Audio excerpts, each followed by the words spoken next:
What we're talking about today is if you want peace, then you will choose peace.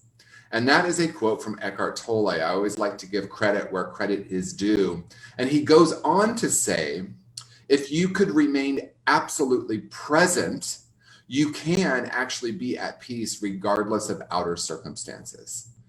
When Jennifer read that reading from Wayne Dyer, there was a moment in that reading. It was a beautiful reading and there was a lot there. But one moment I want to zoom in on, since we're here zooming this morning, zoom in on the one thing that seemed so powerful to me. And he said, you don't need to change your thoughts.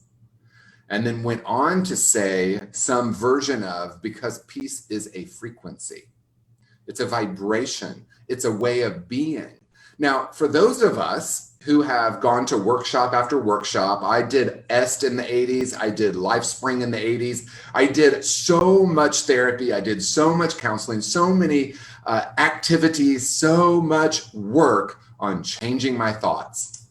And I discovered at one point that it is possible, but it is a very painful road getting to it.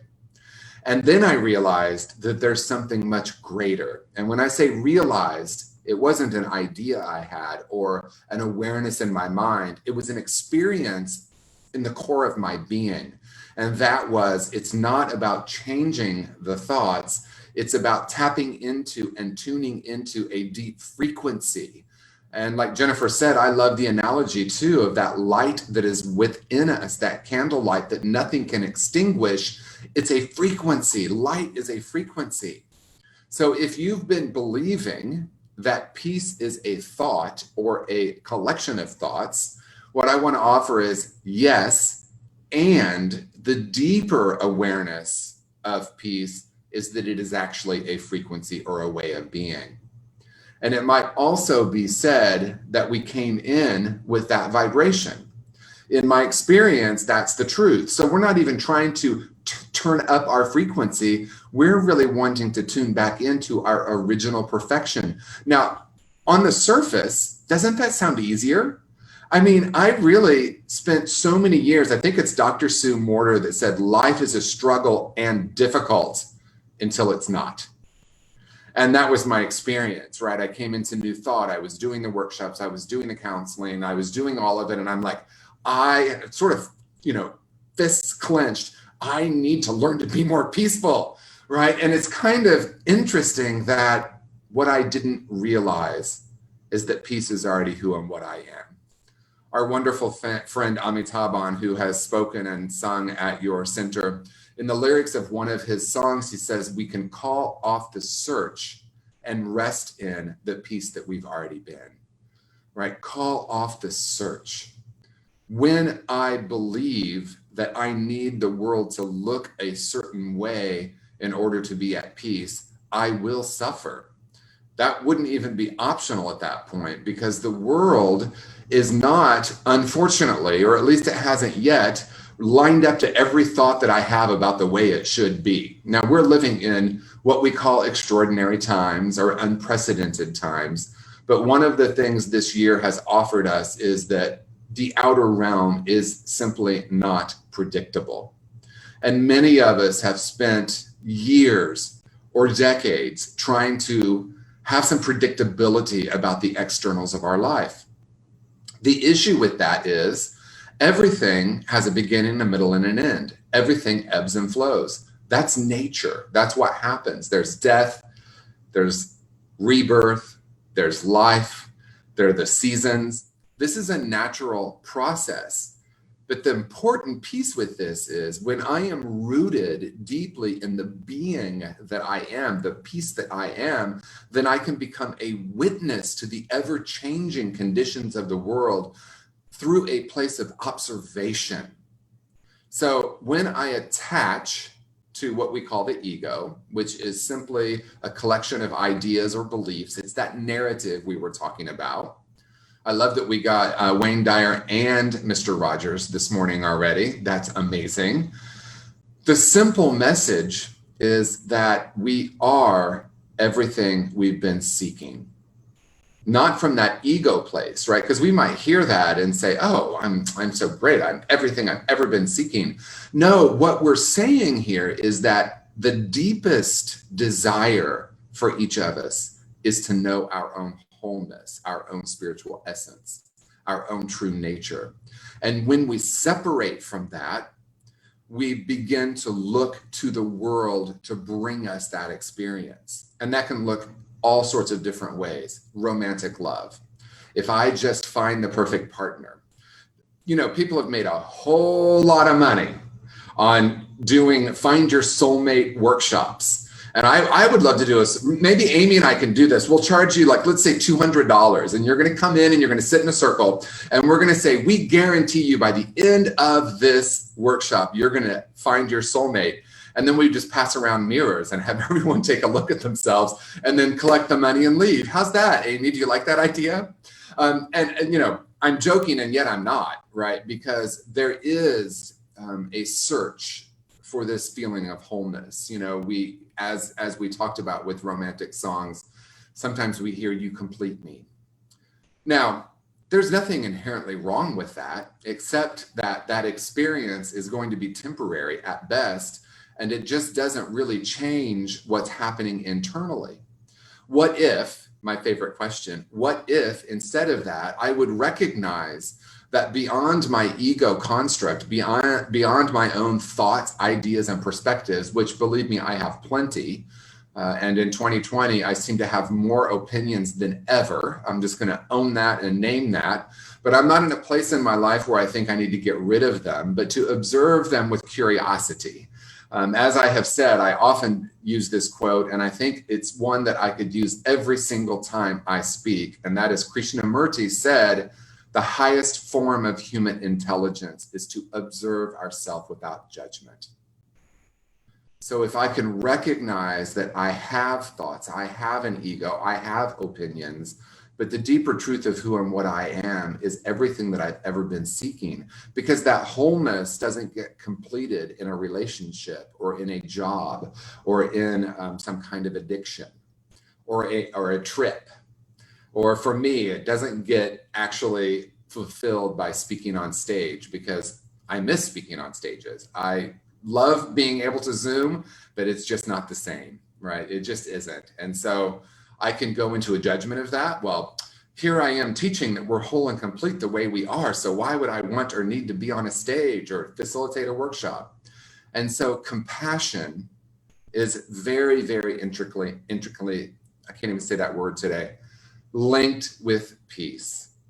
When I have compassion for myself and for the world, I live in a more peaceful existence. I can recognize that I don't need the world to change in order to be free. I can be free. And then the greatest paradox is I can then be a beneficial presence on the planet that can help facilitate change.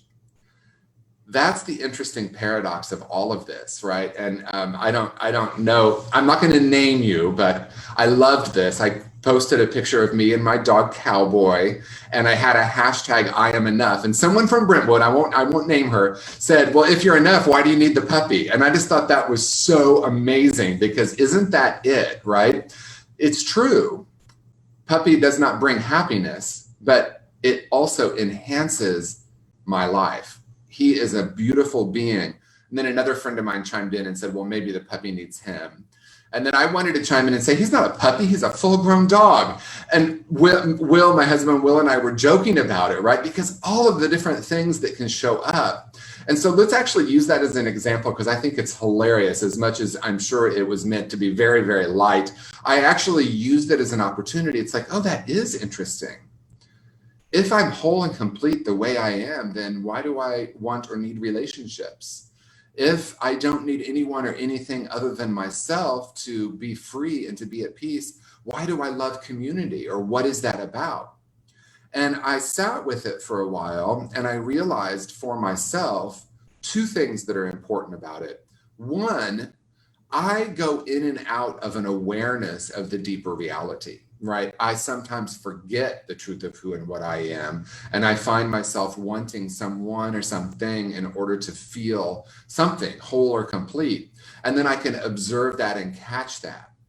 And then the other thing that's important to say about that is, in a world where I start with recognizing my own wholeness, spiritual practice of connecting and remembering that truth, time in the silence to cultivate an awareness of the energy field that I am, the energy field that we are that's beyond any thoughts, then I'm radiating that into the world, and relationships are based on sharing that frequency. And when we share that frequency in relationship, whether that's a romantic relationship, a friendship, a colleague, or a community, that gets intensified. When two or more are gathered, as we say, then that energy gets more intense or even brighter. So if you imagine taking two candles, then it gets brighter, right? And we come together not from a place of I need to go to my community so that I can feel whole, but I feel whole and I want to share that with the community.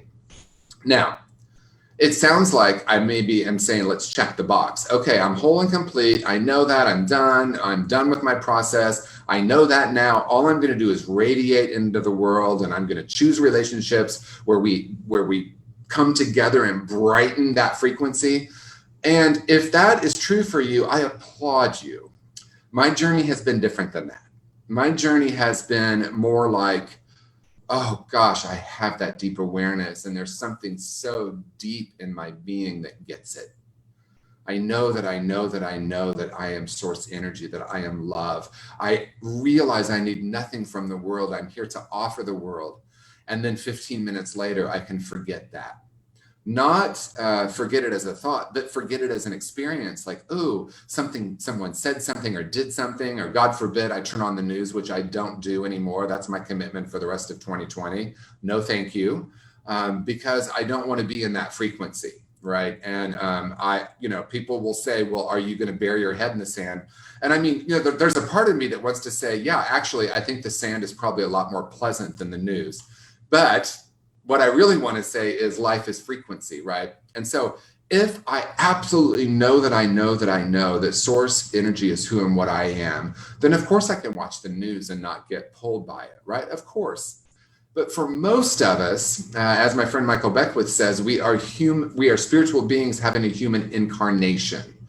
So I can incarnate as an expression of spirit in this body, in this form. I can use my body, my personality, my ego to deliver spirit into the world. And sometimes I have this other thing that we might call the human experience, where I forget the greater reality.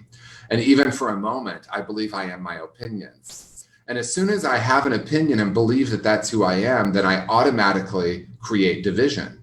I automatically create pain and suffering, because if I believe I am my opinions, then I'm going to believe you are your opinions as well. And then if our opinions are different, what happens? Or if our opinions are the same, then we can build a coalition. So we can build a group of people based on an ego construct. We have similar beliefs and ideas. Some people call that their tribe or their posse. Or their peeps, right? We find our people that have similar opinions.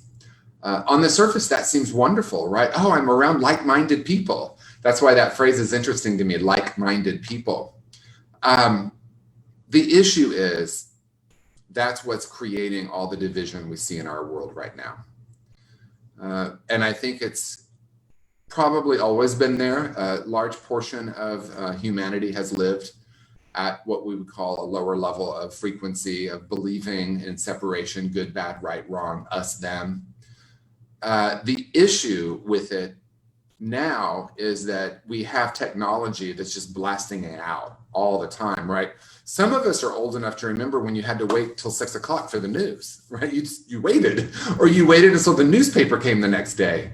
Now we have it constantly, right? There's a constant barrage of opinions. Entire businesses, television shows, websites are dedicated to sharing opinion. And then we start to believe we need to find our people.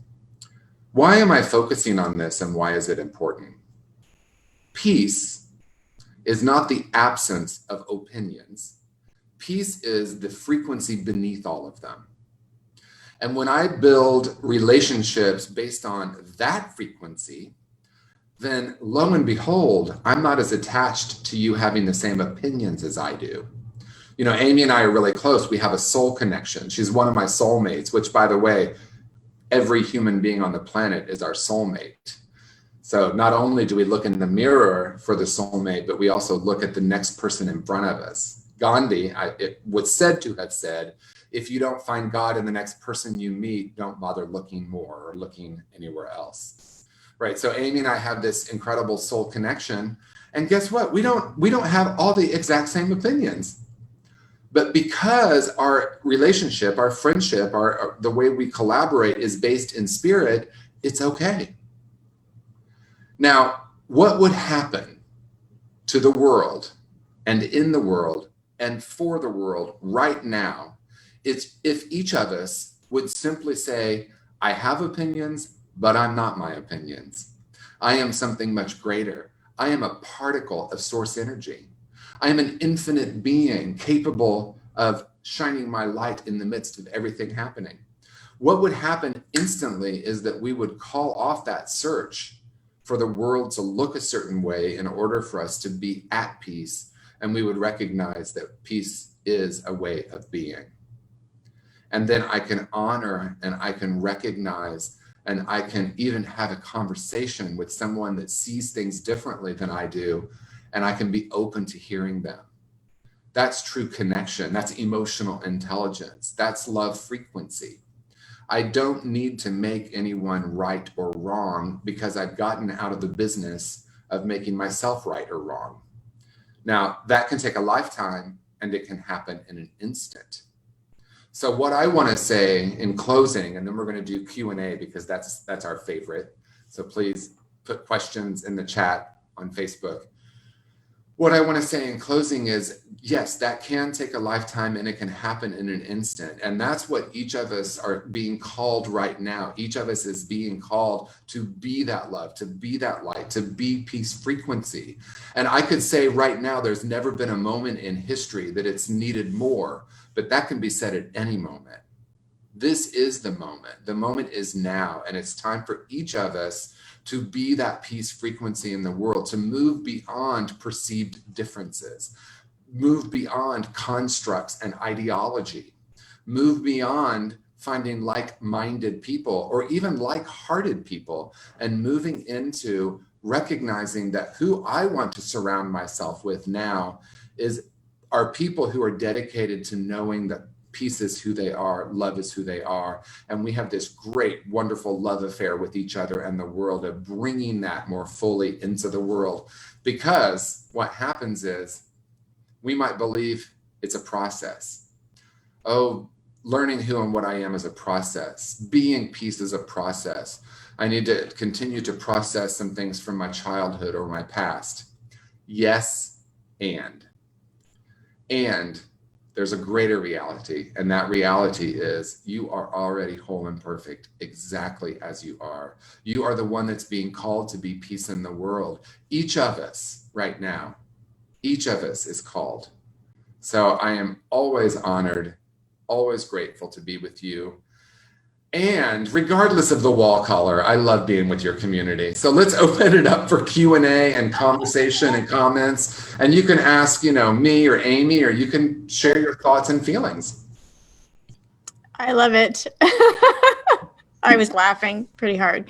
Yeah, we painted, and that has attachments, even in your own house. I've talked to people when they're cleaning the clutter and cleaning up, and then it's like, oh, you have this pile to go to Goodwill, and then suddenly it's like, oh, but actually maybe I want to I want to keep these things. You're get attached to things and colors and stuff. It's so funny. I went to a workshop once where they asked us to go home that evening. It was a multi-day workshop.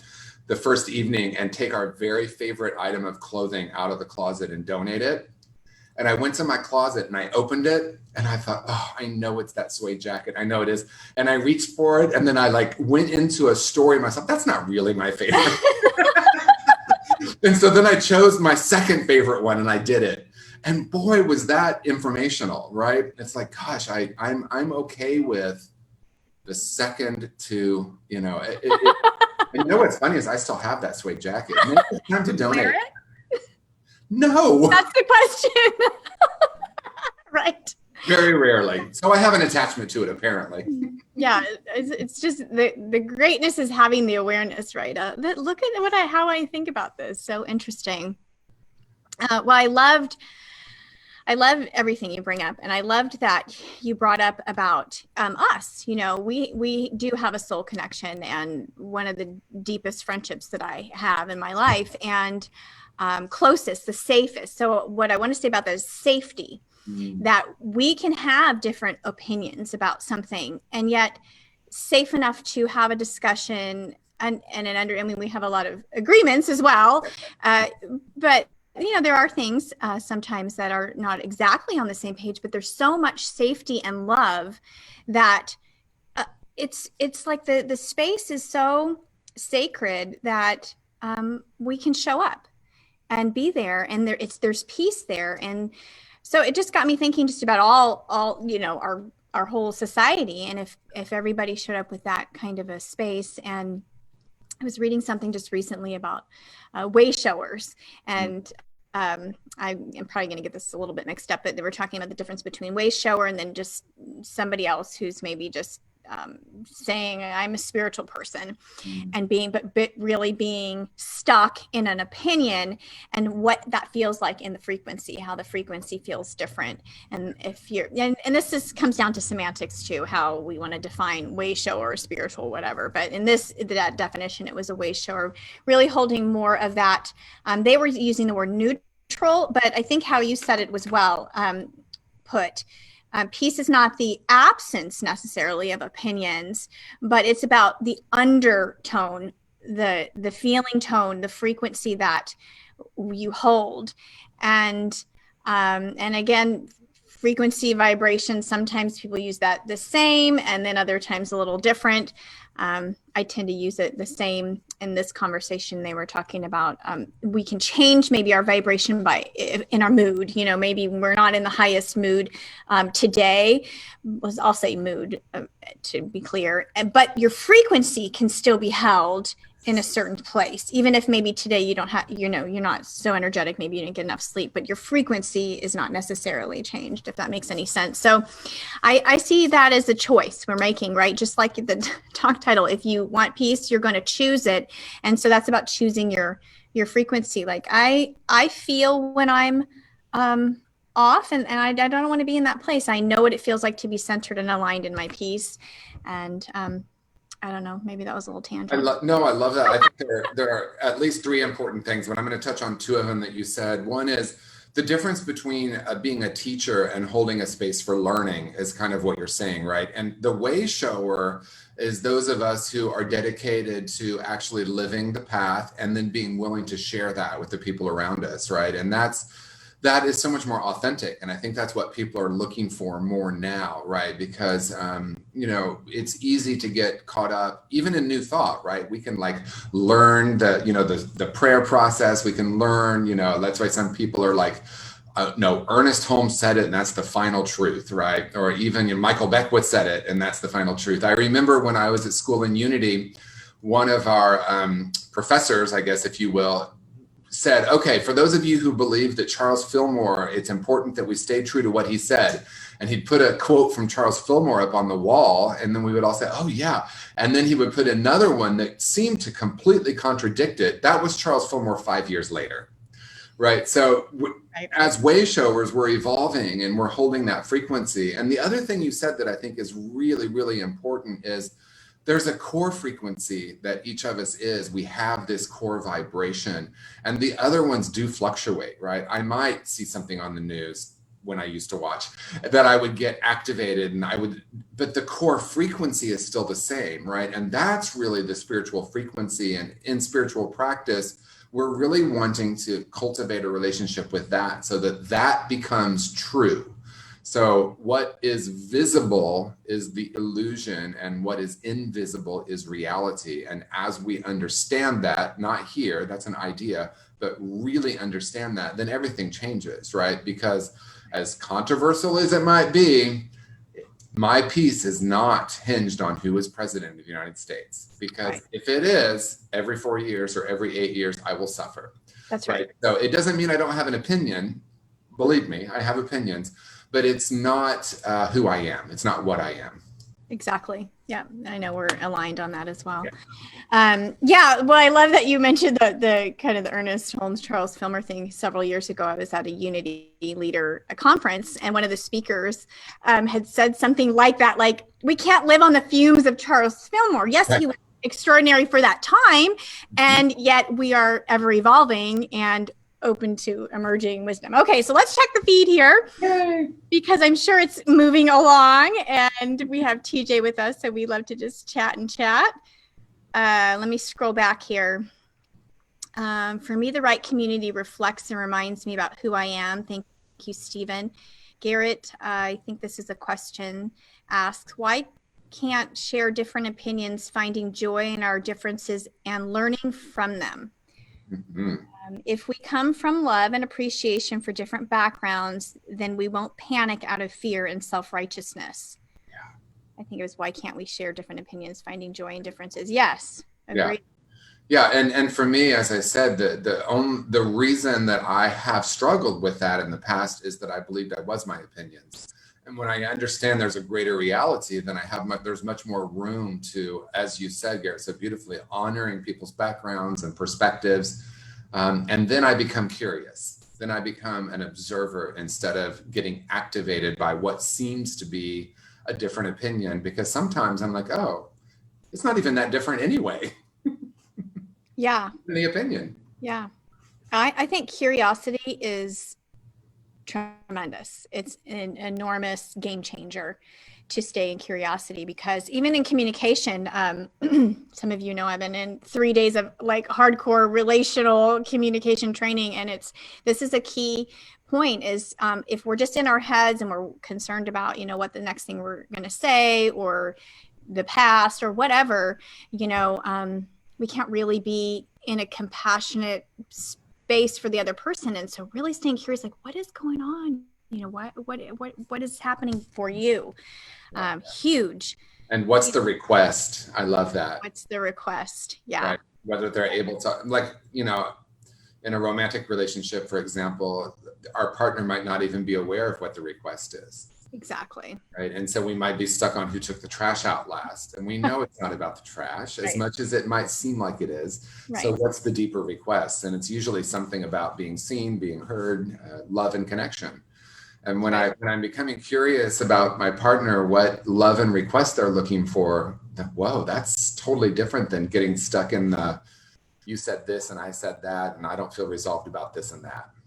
Absolutely. Absolutely. And you said something along these lines about, when we're holding a frequency, and yet we will have, I like to call them cycles versus process, because process seems to have a start and an end, but a cycle, we're human. So we might have an experience, our nervous system is activated about something, it seems like present, but it's something else.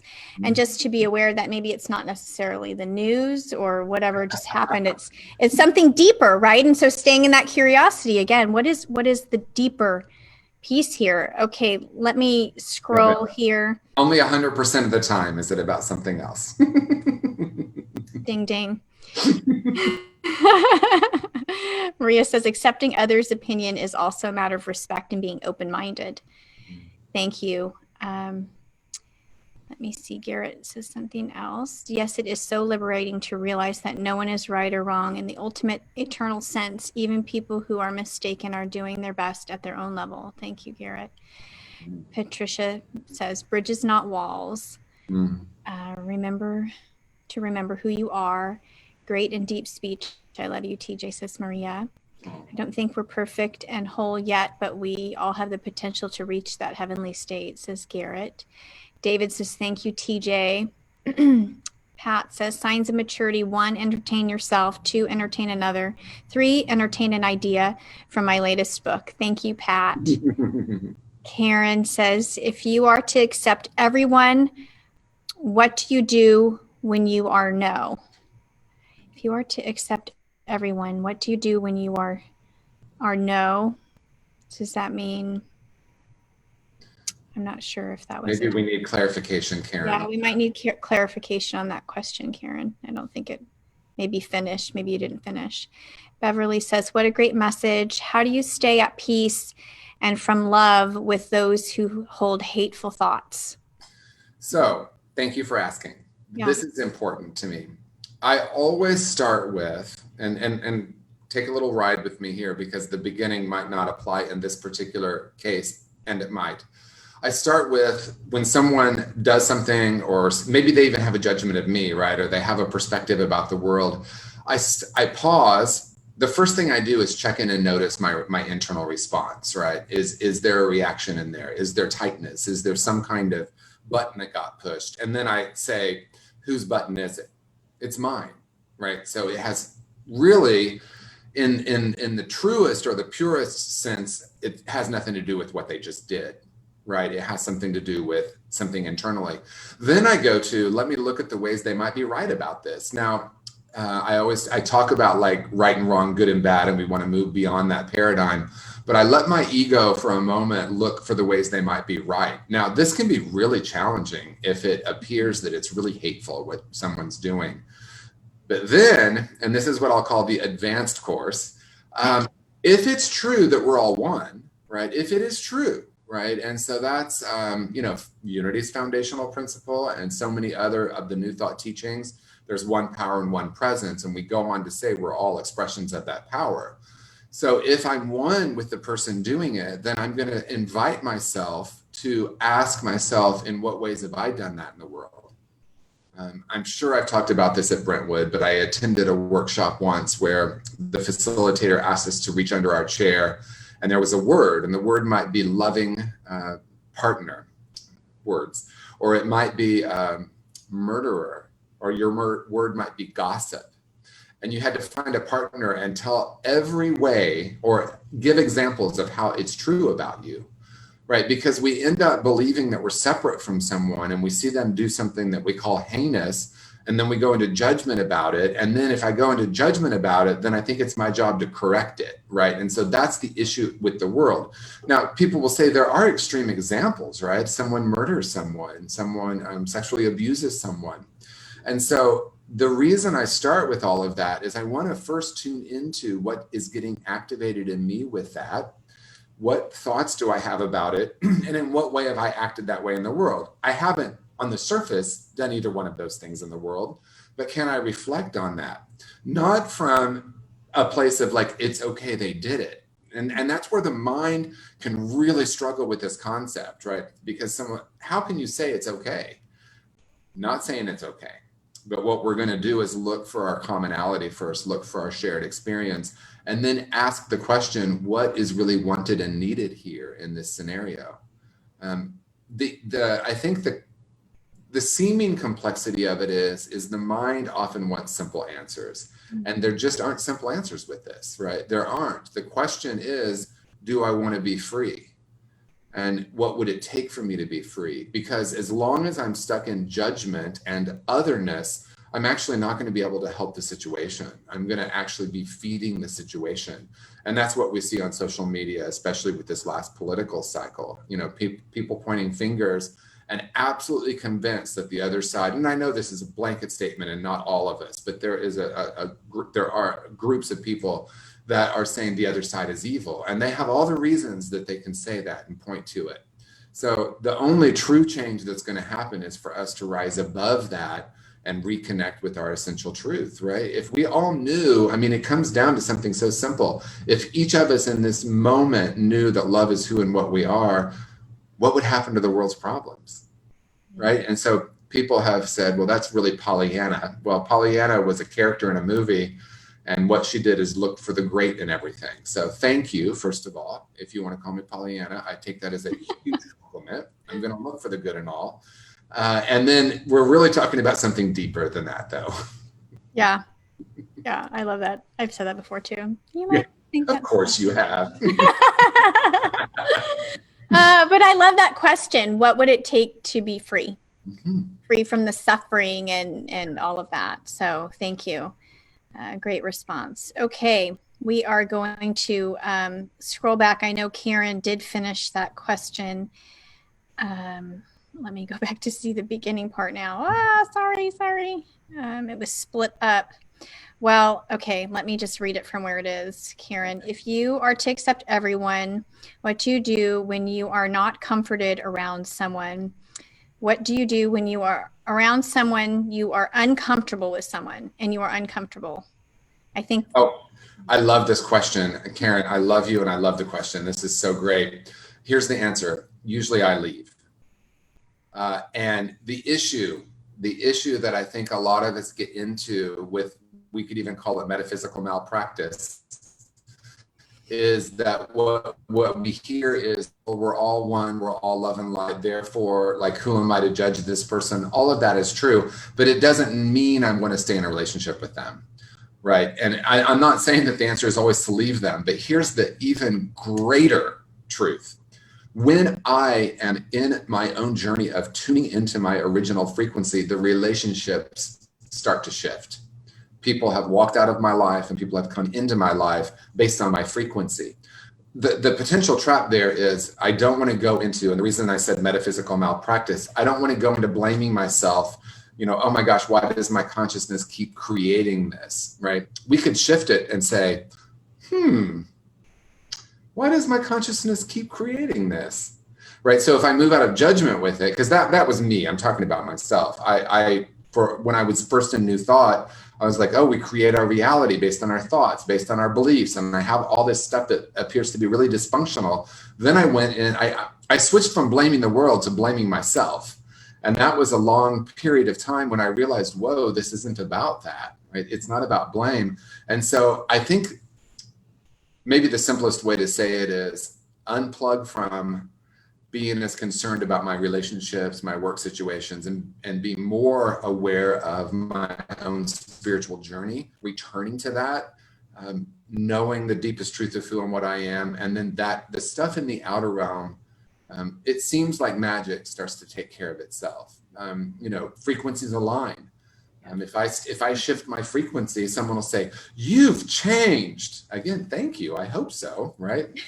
When politicians get in trouble for changing their point of view 10 years later, I'm like, oh gosh, yes, I hope I did. I don't want to believe what I believed 10 years ago. So anyway, ultimately the journey is a journey inward, and it's really about being attuned to who and what I really am and allow those relationships to work themselves out. But it also sometimes is about, as one of my first ministers said, usually the issue is I stay too long at the fair.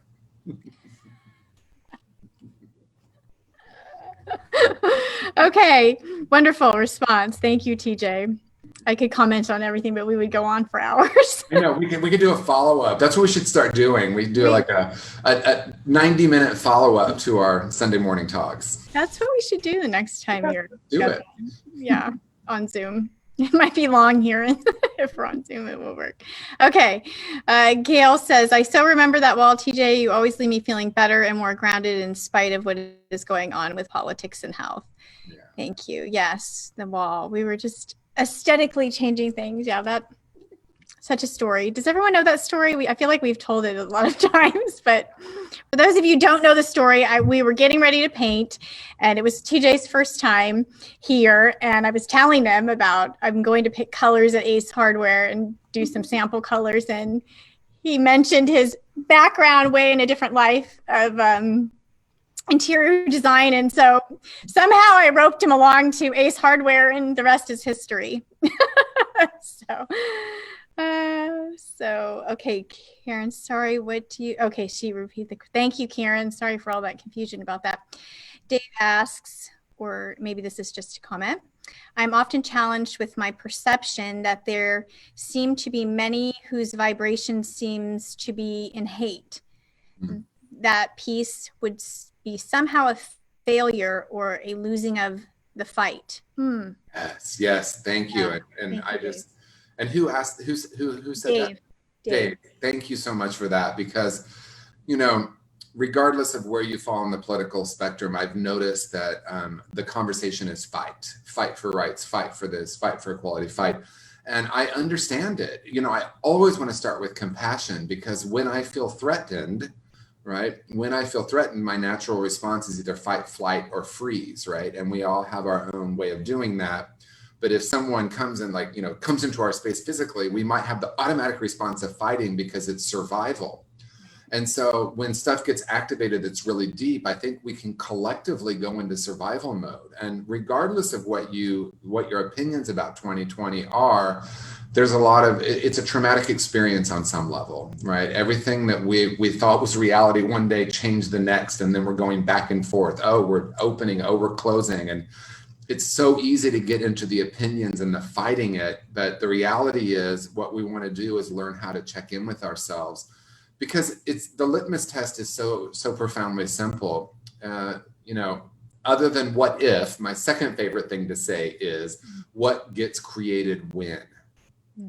What gets created when I fight? What gets created when we fight? What gets created when, right? What gets created when I dedicate myself to really being in touch with what's getting touched within me, and then understand, not just intellectually, that yes, there's this group of people that might appear to be really hateful, but if I come back with more of that, it just grows, right? So there are multiple layers to the comments here. One, on the top layer, it just doesn't work to fight back.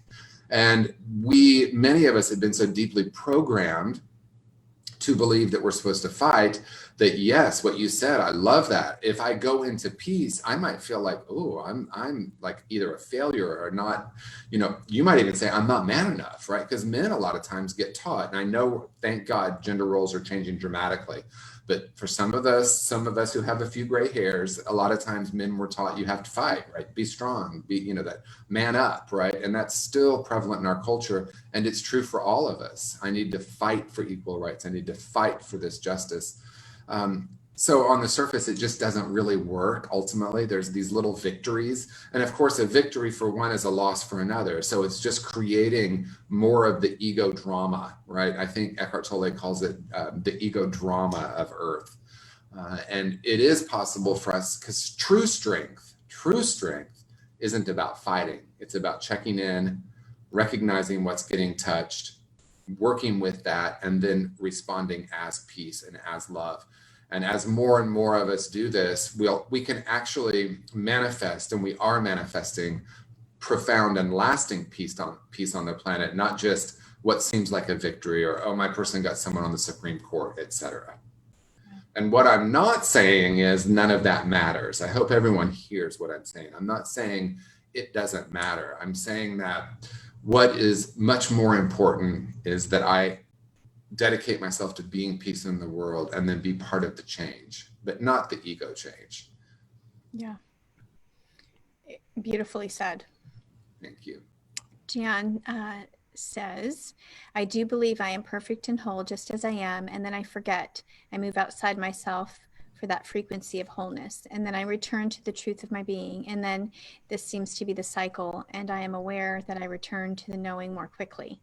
Yes. Beautiful. That's it, right? That's it. Jan said it so perfectly and so beautifully. It's not that I'm going to be rid of my ego, or that I'm always going to remember. I'm going to go back to what Garrett said. You know, we're striving toward this perfection of wholeness, or this state of wholeness and perfection. And I want to offer, what if it's already who we are? Right. And so what Jan is offering is a nuanced way to approach that. And that is not that I move away from my wholeness, but that I forget that's who I am. And then my forgetter, my great forgetter, also called the trickster or the ego, believes then I need to get it from the world. And then I go about doing that. And then I catch myself, and hopefully I laugh. Because I think that's the key. Oh gosh, look what I just did. I thought if my husband acted just a certain way, I'd be happier today. Right? And then I can say, oh yeah, I know who I am. And I love what Jan just said. So I hope everyone heard it. The key here is I move back more, and I'm paraphrasing you, Jan, but I find myself moving back more easily and more often. So I spend less time believing in the illusion and more time really experiencing the reality. And that's it. That's the journey. And then maybe we reach some state where we're always in that frequency. But again, there's a paradox. We are always that frequency. We just sometimes might forget. Mm-hmm. Definitely. Where are we? Stephen says, I feel sorry for those who are burrowing even deeper to their tribal identity on either side. I try to stay open to all since I never know where the next truth for me will show up. Yeah. So Deepak Chopra, I posted something, a quote from him that said something really similar, and that is spirituality is to assist us in moving beyond our tribal identity. Right? Because the tribal identity, why was it put in place? If we look at it literally, it was safety, right? Safety and security. Tribes helped protect from the seeming other. And we are evolving, and we might still have that. Some people say it's in our DNA, and I will believe that it's in our DNA. But what we know now is we actually change our DNA. Our DNA is not solid, right? I'm not a scientist, but I'm sure you've had scientists here speaking about that we actually change our DNA, and I know that to be true. So we are moving beyond the need for the tribal identity that we once had. So it's not wrong. It helped us survive, humanity survived. It's just that it's limited now and it's antiquated, and we can step into a new world, a new earth, as Eckhart Tolle says. That guy's amazing. Eckhart. He is amazing. Yeah. Okay. The less I'm held in the tyranny of judgment, the more I'm at peace. Ron says that. Yes. Thank you, Ron. I love the tyranny of judgment. Beautifully said. Yeah. Ron, Don says we need to love some people from a distance. Yeah. Works. Yeah. Dave says, I recall many years ago fearing I would need to leave my old friends when I found myself in a spiritual path. 2020 hindsight showed me that my relationships shifted without me having to do anything. Yeah. That's the magic. I think you used the word magic. Magic. Yeah, magic. And then to remind myself that I can guarantee you there are people who have decided they need to love me from a distance as well. Yeah, I know that to be true because they have told me. Yeah. And for me, that was one of the harder pills to swallow. It's like, well, not everyone's gonna like you, and so that you can create suffering from that, or peace. And get to that's okay. Not always everyone's cup of tea, right? Okay, Kathy says, as a former cult member, I see that many people are caught up in a political cult, believing conspiracies and other lies with which they are when the feed moves, it all jumps, which they are bombarded on their chosen news media. I have compassion for them, but I don't want to be around them. And yet I feel that avoidance is perpetuating our divisions. What is your perspective on that? So a wise person once said to me, what is the third option? And what I mean by that is we at least intellectually understand there are infinite numbers of options in every situation. But can you read the last sentence again, Amy? Because I want to get it exactly. Absolutely. And yet I feel that avoidance is perpetuating our divisions. Right. So is there an option beyond, kind of getting sucked into it or avoiding it? What's this other place, right? Can I be in the, Jesus, who was a master teacher, a way shower, said, be in the world, but not of it. I think that's the greatest spiritual teaching of humanity. Be in the world, but not of it, right? Can I be in the midst of that? Because if I go at it from an opinion-based reality, I guarantee you that the people that are believing in certain conspiracy theories probably aren't going to change their opinion based on anything I'm going to say or ask. Right. So there's something deeper here. Right. And I think it does go down to the tribal identity. And there are so many different ways I can answer it. One is, I think actually unplugging can be part of the solution, even avoiding, because political ideologies get power because it's a narrative that gets told over and over again. And as people resist and fight it, it seems to get more power, right? And so even if we look at the most extreme situations in the world, like the Holocaust, for example, it's most people blame one person for that, but that's just not the reality. That's not what happened. There was a story, you could even say a conspiracy, that was shared over and over and over again until more and more people started to believe that that was true. And as soon as we've created someone that's other or inferior, then violence becomes easier for people, easier to accept, right? So that's an extreme example. And how do we navigate that? And I'm going to tell you right now, I don't have the answer, but I have some questions, right? And that is, can we start to question the narrative, but not in a place of combating it, because that just creates more of it, right? Because unfortunately now, I don't think a lot of our news media is unbiased. I think there's definitely a bias. As a matter of fact, a friend of mine told me that he found two stories in the same publication online that had two different points of view, and they were actually targeting it through algorithms to the two audiences. So this is very real. This is happening. So how do we, as spiritual beings, as conscious beings, help be part of be a part of waking the planet up? And what I know is that fighting it isn't the answer, because it just creates more of it. So how do we stand for something, not against something? And how do we navigate it? And I'm genuinely asking all of us to look within, because the power of the question, I think, is important. So rather than, asking someone, like me, that you might say is a spiritual teacher, I'm going to invite us to sit with that question. How can I be part of bringing more peace into the world right now? How do I tune into my original frequency of love? What difference would that make? Take those questions, put it up on your mirror, on your computer screen. What does peace feel like? What does peace look like? And then as more and more of us are starting to be in that vibration and that frequency, it's less about the conspiracy theories or the opinions, and more about that frequency.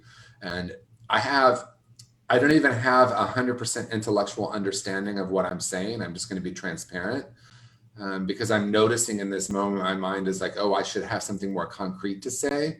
But I don't know that there is something more concrete to say at this moment. But knowing that the spiritual practice of tuning into that frequency, that's where it's at. We can be in this world. We can be peace in the world, regardless of what's happening. And there's some place within me that really understands at a deep level that that's the solution, right? That's what's needed right now. Otherwise, we're just fighting the illusion. We're just, there's a chapter in my book, Conscious Being, called Awake Within the Dream. It's not awakening from the dream. It's waking up in the midst of it.